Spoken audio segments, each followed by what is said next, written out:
So this is the QKZ VK4. But before we go on with any more of this video, I just want to tell everyone that buying this is a risk.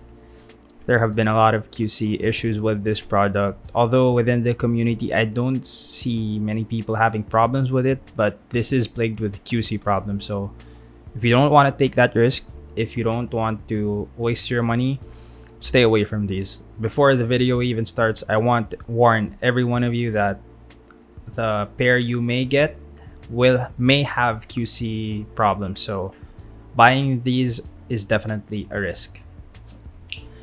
So on to the review. The QKZ VK4 is a perfect IEM for gaming on a budget, as well as bassheads on a budget. Timestamps will be down in the description. As always, I will be covering the usual sound quality, gaming performance, genres that sound good or bad on the VK4. So for drivability, you can run this off anything, no need for an amp. An amp also does not scale with the VK4. The weird issue though is with the sound signature and timbre, because the issue with these IEM is that the timbre is a little unnatural if you're listening at low volumes, but once you listen at regular volumes, the timbre gets a lot better and more natural. This IEM is U-shaped, and as expected, the bass is elevated, the mids are noticeably recessed, and the highs lack a little bit of sparkle. But for the bass is definitely fast for the price. Sub-bass has the rumble. It will pass for bass heads, but will not be excellent for bass heads. The mid-bass punch is also there, but not that energetic and boomy. This IEM has a noticeable sub-bass focus. Bass is textured for the price with just a little mid-bass bleed. This is definitely one of the best basses I have heard for this price range. Coming to the mids are noticeably recessed. You will notice it immediately. Can't really say anything special about the mids because this is a U-shaped IEM. The mids are expected to be recessed. It'll do though, it still sounds musical. Just don't expect this IEM to perform if you listen to a lot of vocal-centric genres. For the highs are nothing special as well. Directional accuracy helps due to the highs being just tuned well. And the good thing about the highs is there is no sibilance at all. The bad thing is there is definitely a lack of sparkle and air in the highs. No complaints though. We can't really look for anything special in the treble region for this is less than $10.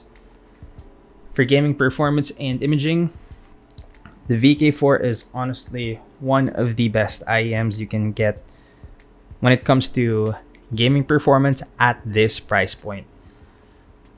The directional accuracy on these is close to pinpoint.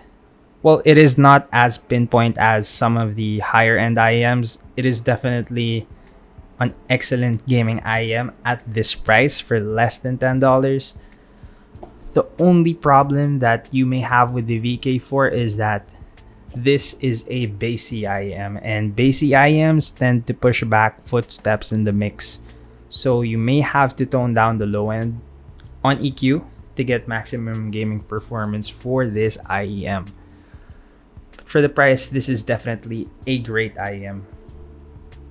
For genres, excellent would be hip-hop, electronic music. The presence of sub-bass makes these genres very lively. Average I would say pop, jazz, acoustic, and other vocal-centric genres. They may prove to be average as the mids are noticeably recessed and will affect any genres that are vocal-centric. Below average are rock, metalcore, heavy metal. The highs are just too recessed for these genres, and the tracks are just too busy for the cheap IEM to properly handle.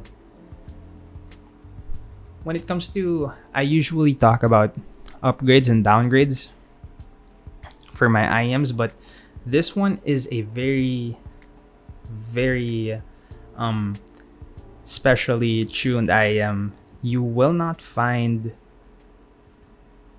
much IMs that are tuned like this. This IM is very bass focused, and that's pretty much it.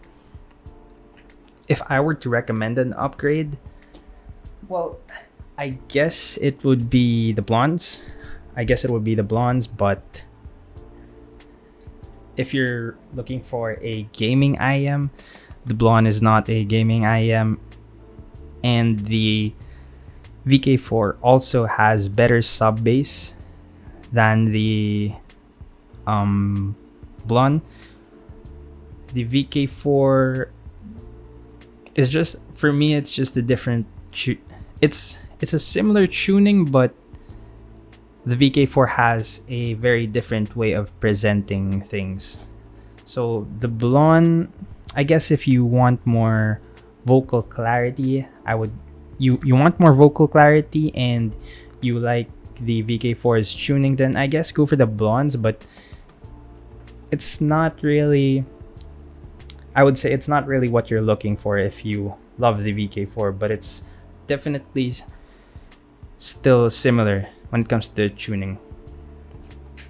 For side grades, the only side grade I can recommend is the TRN MT1, which is not in my hands right now, but I have done a review on it. The TRN MT1 is, for me, is the complete opposite of the VK4. So if you're looking for more crisp highs and you're looking for more vocal clarity, then definitely the TRN MT1 is the side grade to make for the VK4. Like, let's say it can be your companion with the VK4 if you want to alternate between IMs. That is definitely a contrasting IM against the VK4. When it comes to build quality of the VK4, it's pretty good for the price. Plastic build. The preformed ear hooks don't have any use to me at all. The ear hooks are very stiff and, pretty standard stuff for budget IMs. The IM comes with 3 ear tips. You know what it is: small, medium, large. Isolation is just okay. The fit is just okay. Typically standard stuff for budget IMs. So it is less than $10. I think I bought this for like $7 or $8. So it's whatever. So for my rating and conclusion for the QKZ VK4s. Pros, let's start with the pros. Very good directional accuracy for $10. I think for this price range, let's say until around $30, under $30, this would still be one of the best when it comes to directional accuracy. It's not the best, but for less than $30, it's the best. It's one of the best I can say for directional accuracy. Sub bass rumble is awesome. That's another pro. The sub bass rumble is very, very good on the VK4. It's very textured. It's not muddy in any way. The bass in general is pretty accurate for the price. Sub bass, mid bass is pretty accurate, and it's accurate. It's accurate even if there's a lot present in the mix. For cons, obviously, there would be the quality control gamble, which is a very big con. If you don't like wasting your money, maybe this is not the purchase to make. For another con, I would say the mids and vocals are just too recessed for me. I don't like it that way. The highs are too thin. I think, yeah, the highs are just too thin. I don't like it that way. I mean, it's not a all-rounder IM because of those thin highs. But for some genres, it may still be excellent even with those thin highs. For the last con, I would say it gets very muddy in busy tracks. So Not sure if I can recommend this IEM due to the quality control issues, but if you can ignore that and you're willing to risk your money, the QKZ VK4 is a very good option, especially if you want to use this for gaming and you are a basshead. So for bassheads and for gamers, for competitive gamers, I would recommend these if you are willing to gamble. So that's it for this video. Hope you enjoyed my review of the QKZ VK4. Next up, I will probably be comparing these to the MT1s, or maybe do a video on the TFC number 3s. So subscribe if you're up to that. Peace.